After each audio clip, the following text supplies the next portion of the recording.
ये बातें पढ़ेंगे। जैसे यौगिक किसे कहते हैं, कोई बताएगा यौगिक किसे कहते हैं? तो ध्यान देंगे यौगिक क्या है, और फिर हम बाद में बात करेंगे मिश्रण क्या है, और फिर मिश्रण के प्रकार के बारे में भी बात करेंगे। तो ध्यान देंगे यौगिक क्या है। यौगिक एक इस प्रकार का मिश्रण है जो किसी दो या दो से अधिक पदार्थों का एक ऐसा मिश्रण जो निश्चित अनुपात में मिला करके बनाएगा। जो निश्चित अनुपात में मिला करके बनाया गया होगा वो क्या कहलाता है? यौगिक कहलाता है। जैसे हमारे पास है H2O, तो क्या यहाँ पर हम क्या H3O कर सकते हैं? क्या नहीं कर सकते। यानी इसका मतलब है H2O लिखा है तो H की मात्रा कितनी आई? 2, और O की मात्रा कितनी आई? 1 आई। तो यहाँ पर हमको यही अनुपात सब जगह अप्लाई करना होगा, उसको यौगिक कहेंगे। यौगिक में अगर हमने यही नहीं कोई दूसरा लिया NH3 लिया तो इसके में क्या है? N की मात्रा और H की मात्रा एक निश्चित मात्रा है, उतना मिलाओगे तभी यौगिक बनेगा, अन्यथा यौगिक का निर्माण नहीं संभव है। लेकिन मिश्रण क्या है? मिश्रण में ये दो या दो से अधिक पदार्थों का मिश्रण ये भी है। दो या दो से अधिक पदार्थों को जब मिलाया जाए तो क्या बनेगा? मिश्रण बनेगा। लेकिन यहाँ पर अनुपात निश्चित नहीं है।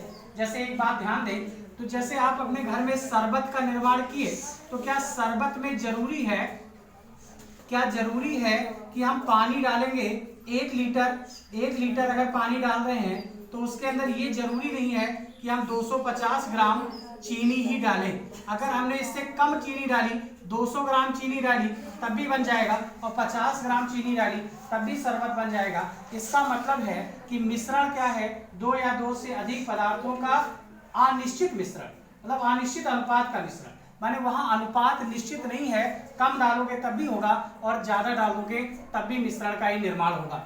मिश्रण कितने प्रकार के होते हैं? तो मिश्रण 2 प्रकार के होते हैं। एक होता है समांगी मिश्रण और एक होता है विषमांगी मिश्रण। समांगी मिश्रण का मतलब क्या हुआ? जरा ध्यान दे, क्या शरबत को आपने लिया तो शरबत का पूरा ग्लास लिया तो क्या ऐसा होगा ऊपर पियो तो कम मीठा, नीचे पियोगे ज्यादा मीठा?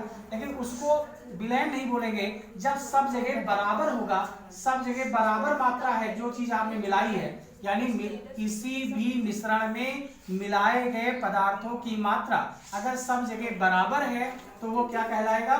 समांगी। और सब जगह किसी भी मिश्रण में मिलाए गए पदार्थों का संगठन सब जगह अलग अलग है तो वो कहलाएगा विषमांगी। समांगी किसे कहेंगे? जब सब जगह संगठन बराबर है तो क्या बोला जाएगा? समांगी। और सब जगह संगठन बराबर नहीं है तो क्या बोला जाएगा? विषमांगी। समांगी का उदाहरण क्या हो सकता है? शरबत हो सकता है। विषमांगी का उदाहरण क्या हो सकता है? जैसे चीनी और रेत को मिला दिया तो क्या चीनी रेत बराबर मात्रा में मिल पाएगी? नहीं मिल पाएगी। जैसे वायु है, वायु बताओ समांगी मिश्रण है विषमांगी मिश्रण है?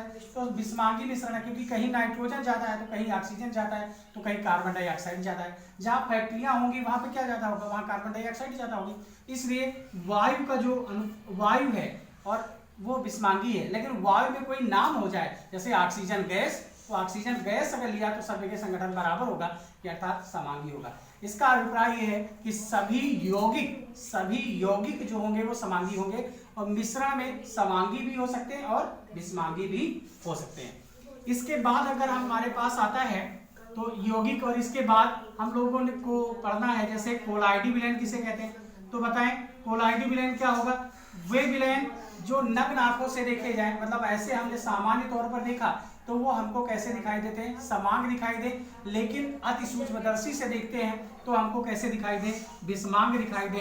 वो क्या कहलाते हैं? कोलाइडी विलयन। यानी नग्न आंखों से देखने पर कैसा दिखे? समांग दिखे, तथा सूक्ष्मदर्शी से अति सूक्ष्मदर्शी से देखे तो विषमांग दिखे। जैसे देखे तो दूध है, क्या है? दूध को जब देखते हैं तो हमको लगता है कि पूरा जो ग्लास है वो एक ही तरह से बना हुआ है, एक ही तरह का दूध भरा हुआ है। लेकिन जरा उसको अगर अति सूक्ष्मदर्शी से देखते हैं तो पता चलता है कि नहीं, नीचे ज्यादा कण है और ऊपर कुछ कण क्या है? दूर हैं, यानी वह कम कण है। इसका मतलब है जो दूध है वो एक कोलाइडी विलयन है। और अब कोलाइडी विलयन में एक चीज और घटना घटती है, ध्यान दे, जब हमने प्रकाश की किरण को इसमें भेजा तो उसके जो अणु हैं उनसे प्रकाश परावर्तित होकर के और इधर उधर फैल जाता है। इसको क्या बोलते हैं? प्रकीर्णन। यानी कोलाइडी कणों में क्या होता है, प्रकीर्णन हो जाता है, कण से प्रकाश इधर उधर फैल जाता है। ये भी घटना हमको किस में दिखाई देती है, कोलाइडी ग्लैंड में दिखाई देती है। ध्यान देंगे एक और होता है निलंबन। हम लोगों ने निलंबन कहीं ना कहीं देखा होगा, तो देखें जो बच्चों की जो दवाइयाँ आती हैं उनमें क्या लिखा रहता है, सस्पेंशन। सस्पेंशन का मतलब है निलंबन, यानी उसमें द्रव में जो ठोस मिलाए गए। जैसे डॉक्टर क्या करता है, एक लिक्विड लेता है, मीठा गाढ़ा हुआ द्रव लेता है और उसमें एक दवा को पीस करके मिला देता है। यानी इसका मतलब है कि जो शीशी में जो दवा भरी है उसमें क्या है, विलयन है, और विलयन के साथ में ठोस मिलाया गया है, लेकिन वह ठोस पूरी तरह उसमें घुला नहीं है। जब पूरी तरह घुल नहीं पाता है तो वैसे विलयन को हम क्या कहते हैं, निलंबन कहते हैं। जैसे शहद है, शहद में भी देखा होगा लिक्विड है लेकिन उसमें ठोस के कण हमको बाहर से दिखाई पड़ते रहते हैं, तो वो क्या कहलाता है, निलंबन कहलाता है। फिर से निलंबन की परिभाषा क्या कहेंगे, जब किसी द्रव में ठोस मिलाया जाए और वह पूरी तरह से पूर्णतया घुला ना हो, उसके कण जो है, ठोस के कण परिलक्षित होते रहते हैं, उसको क्या बोलते हैं, निलंबन बोलते हैं, या इंग्लिश में उसको सस्पेंशन बोलते हैं। धन्यवाद। आज इतना ही वीडियो हम लोग पढ़ेंगे, देखेंगे, उसके बाद फिर और आगे।